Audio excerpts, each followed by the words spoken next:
Hello and welcome. This is Becky Shulo with Artisan Advantage. Welcome to my Sell Your Art, Start Smart presentation. Thanks for joining me. This presentation is designed to help visual artists start and grow a business. It could be helpful to you if you are just starting out in your business. It could also be helpful if you've been selling your work, but you'd like to grow and improve upon what you've been doing. I've broken it up into 4 areas that I believe every visual artist should address if they want to sell their work. Before we get started, I'll give you a little bit of information about myself. While I like to think of myself as a creative person, I am not an artist. I come to this from a background of advertising, communications, and sales. In 2007, I started working with my father, who's an artist, helping him to organize and grow his business. This experience gave me a desire to work with other artists and share with them what I learned helping him. When talking with artists, I often hear things like, "I don't have a mind for business," or they tell me they're uncomfortable selling, or "I don't know where to start or what to focus on first." I know it can be overwhelming trying to figure out all the different things you need to do with your business.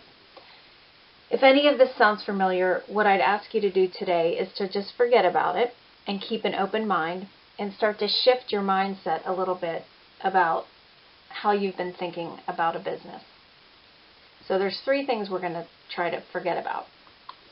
I'd like you to forget about needing to be a business person. Instead, think about using your creativity in a new way to plan and strategize about how you're going to get your work in front of people. I'd like you to forget the stress that might come when you think about selling. And instead, we're just going to focus on preparing you for opportunities that are going to come your way. And then the 3rd thing is that I'd like you to forget about overloading yourself with information and needing to find out everything there is to know about selling and marketing art, and instead figure out what you need to do specifically for your business and focus on getting that information.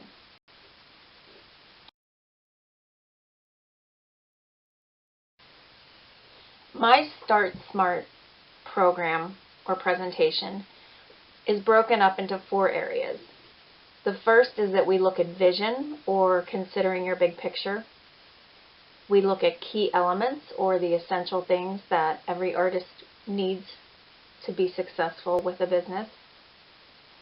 The 3rd part is talking about strategies to get started. And then the last final component is planning for success. So this first part we're going to focus on here is the big picture. Before we move into all of this information, I just want to say that there is no one-size-fits-all plan for every visual artist. This presentation, or these 4 presentations, are designed to address things that what I see as every visual artist needing to consider within their business planning. Now, how you approach or actually execute each part of these will be unique to your work and your business goals. Megan Kwan-Gendrick is an Olympic gold medal swimmer. When asked about her success, she offered the following: "I have been visualizing myself every night for the past 4 years, standing on the podium, having the gold placed around my neck." If you read stories about famous athletes, entrepreneurs, or anyone who's really achieved anything great, you'll often find that they spent time visualizing their goal and what it looked like before it actually happened. Many popular sales and personal development training courses will teach people to visualize or begin with the end in mind, such as Stephen Covey's book, 7 Habits of Highly Effective People, taught. Now, it might feel a little corny or unnatural at first if you've never done it before, but by articulating a clear vision of what your successful business will look like when you've achieved success, it's one of the most practical and productive things that you could do for your business. So that's what we're going to focus on here first in this presentation. Now, you may already have a picture of your successful art business in your mind, and that's great. And if you do that and you haven't done so, I would advise you to write it down. Now, if you haven't thought of this or don't have a clear picture of it, then you need to take time to do it. Putting your vision in writing helps you in 3 ways. First of all, it's your roadmap. If you want to get somewhere you've never been before, you need to map it out before you set on your way. It's the same with your business. The second is that it directs your action. Once you know where you're going, you're going to know which road to take. You're also going to know which road not to take. So it's going to guide you in what you will and will not do in the way of activity for your business. And finally, it's going to keep you focused.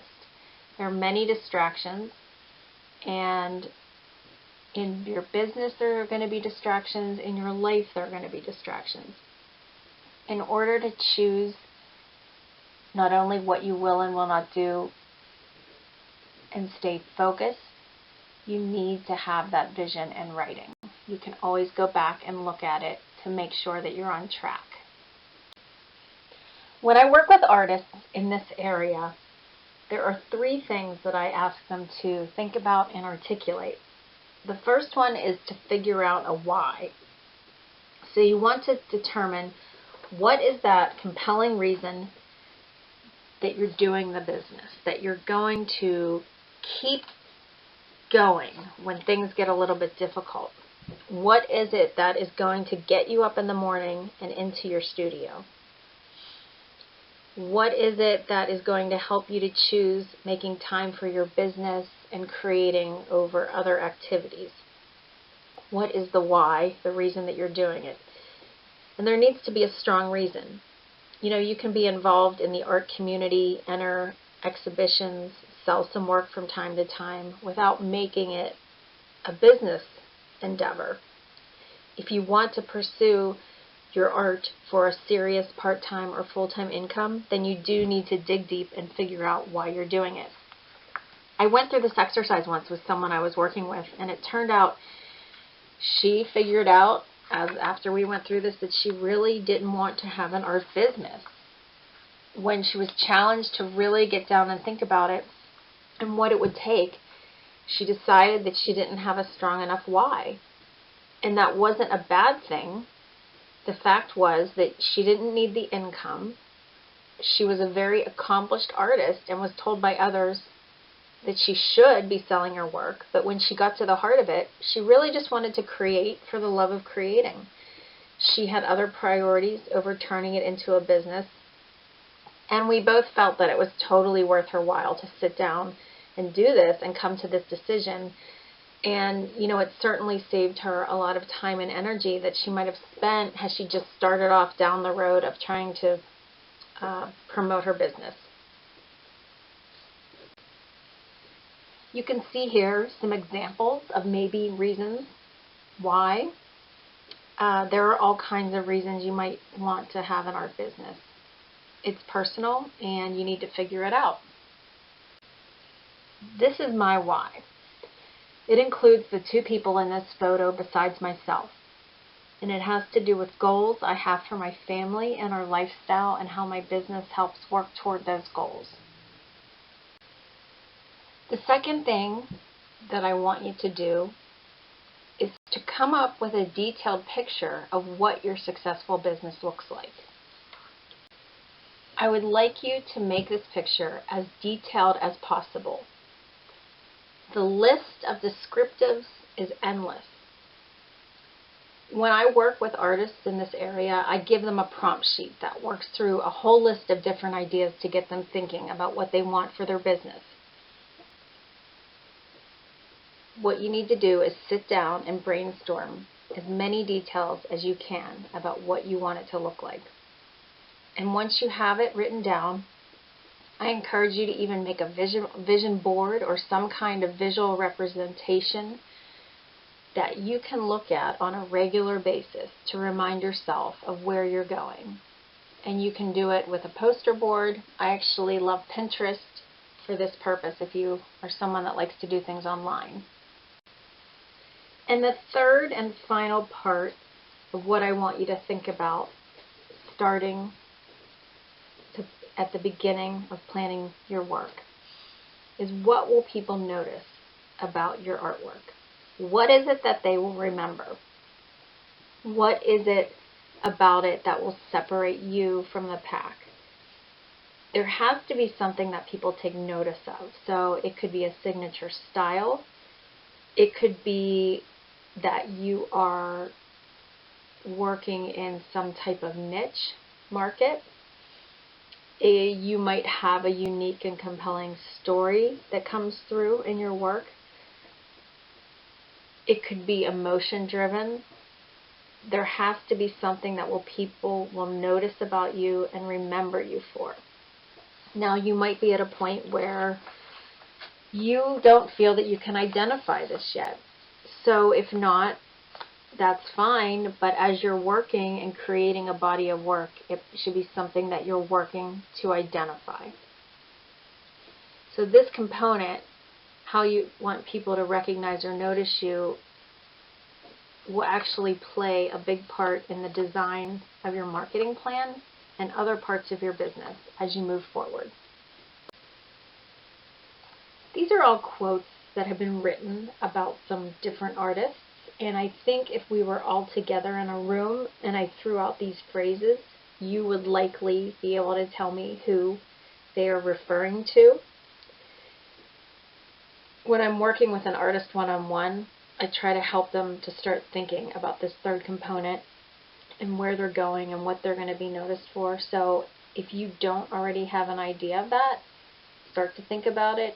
If you do, again, start to really write it out and define for yourself what that is at this point in time.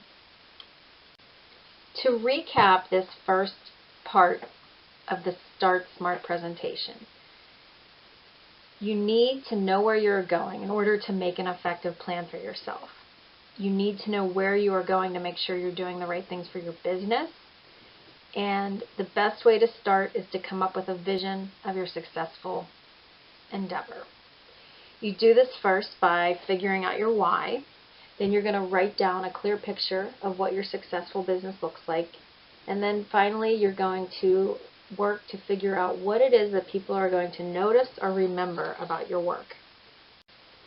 Okay, so that was it for our first part of finding your vision or big picture. The next presentation is going to be on key elements.